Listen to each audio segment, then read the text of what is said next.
The easiest way to lose fat is the one thing you keep refusing to do. It sounds boring, it sounds obsessive, and somebody on the internet told you it's going to give you an eating disorder. So you've avoided it for years, and instead you try everything else. Keto, fasting, cutting carbs, eating clean. And even if some of these actually worked, did it actually keep the weight off, or did you just pile it back on afterwards? Because everyone I've worked with who's tried these methods has put the weight back on afterwards. And every single time they failed, it chipped away at their belief that they can actually do this. And so here's the truth that no one selling you the next quick fix wants you to hear. But tracking your food is the easiest, most reliable way to lose fat. And you've simply been avoiding the thing that works all along. So in the next few minutes, I'm going to show you exactly why it's easier than everything you've tried in the past, how to do it without it taking over your life, and why it removes the guesswork for good. I'm Jeff. I've been in this industry over 10 years and I've helped over 600 people just like you who are grafting and frustrated at their lack of results and have now gone on to lose fat with total clarity on exactly what they're eating. No guesswork, no stress. And I've made it my mission to help as many of you as possible do the same as well. So let's get stuck in. Now let's talk about most people's approach to losing fat.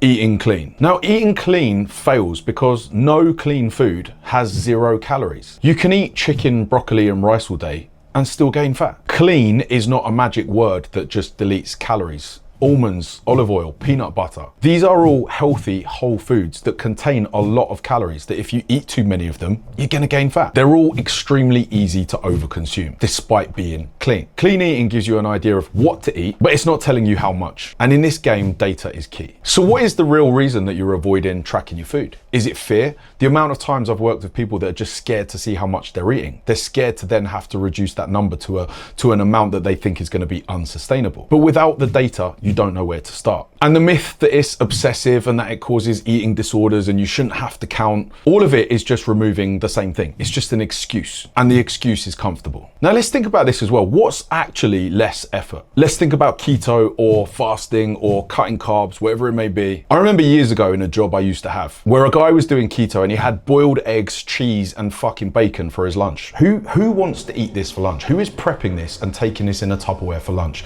Not me, that's for sure. Especially not when I can still eat bread and rice and foods I actually enjoy eating and spend a few minutes of my week tracking food ahead. Now, the other thing we need to remember here is that tracking kills the guesswork and decision fatigue. We can now remove subjective being good or being bad or I was in keto or not and be very black and white with the data and say, I ate X amount of carbs, I ate X amount of fat, and I ate X amount of protein. It's data.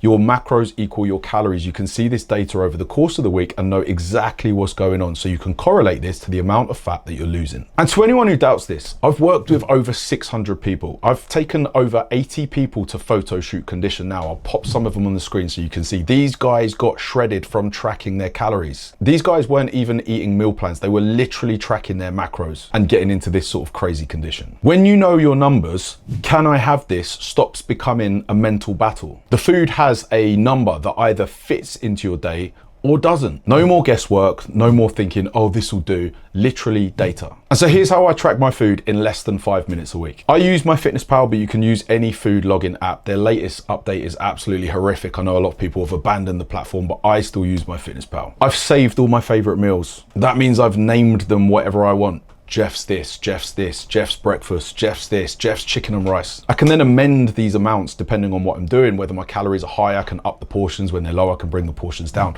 But this means I can literally input my regular meals in a matter of seconds. The app's pretty intuitive as well with remembering your last entry. So if you always use the same amount of something like 5 grams of butter, or 15 grams of almond butter or peanut butter, whatever it is, the app just remembers the last entry and it remembers the specific brand that you put in.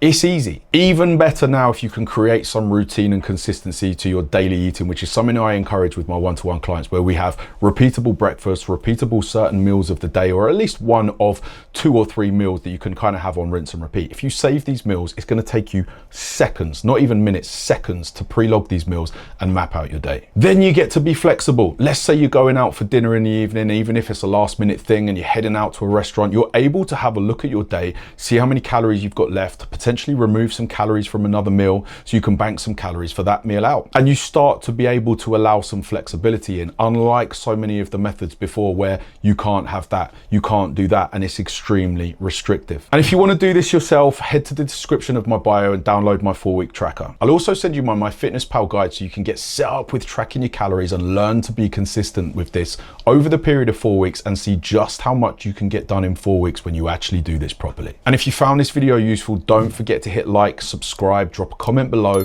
I'll see you next week.